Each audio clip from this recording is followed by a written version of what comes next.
Later this morning, Hartford Healthcare, along with the Legacy Foundation, will be visiting the MLK school in Hartford to stress the importance of having clean hands to the children there. It's something all children need refresher courses on. Now, joining me to talk about this, I'm happy to have back on the show Greg Jones. He founded the Legacy Foundation, and registered nurse Susan Malo at Hartford Healthcare Infectious Diseases. Glad to have both of you on here. I've learned by now when you have an infectious disease expert, I'm probably not going to shake your hand, especially because I was just coughing. Thank you so much for being here. We will get to you in a second. Mr. Jones, just talk to me about this, what's going on today and how it's part of a larger initiative. Certainly. So October 15th, yesterday was Global Hand Washing Day.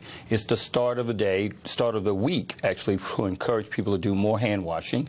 About 8 years ago, 2008, a number of organizations around the world came together and realized the benefits of hand washing. Yeah. Simple things can make a substantive difference. So this is a kickoff to encourage people to be very aware, to be mindful, and to wash their hands often. Now, it sounds like common sense advice, yes, and it is, but I think we can underestimate just how much of an impact that could have, and that's because of just how many people that these children come in contact with. Yeah? Well, yes, that's true, and it is the simplest way to prevent transmitting diseases. And children are disseminators. They cough into their hands, they touch each other, they spread germs quite easily. So they're enthusiastically. And enthusiastically, that's true. So, you know, this is such an important public health initiative, yeah, to start them young.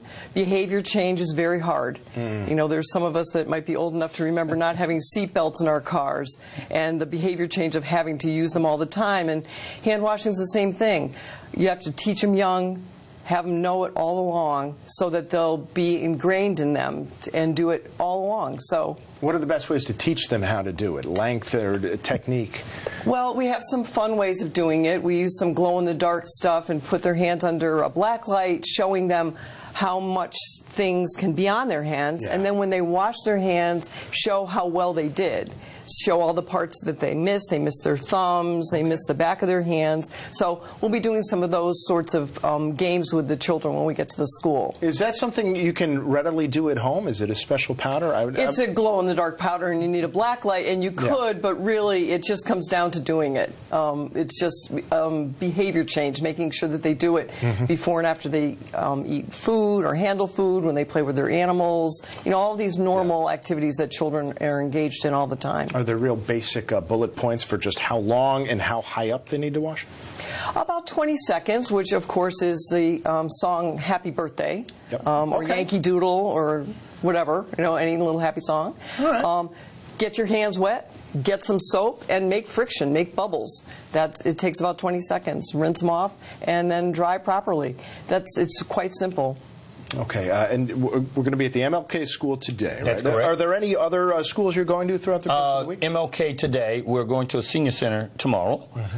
So we don't have any other scheduled, but hopefully through messaging like this, we can get the word out that simple behaviors and simple activities as washing your hands is really some of the leading causes, or can be some of the leading ways to prevent transferring of disease and being sick. By the way, it's a great thing that the Legacy Foundation is doing. I know we've had you on to talk more about it. We need to get you back when we have more time. This is a partnership we've got with Hartford Healthcare to address the social determinants of health, so we're pretty excited about it. Wonderful. Here, how about this, a fist bump? How about that?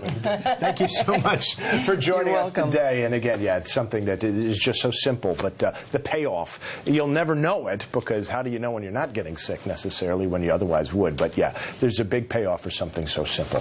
Okay.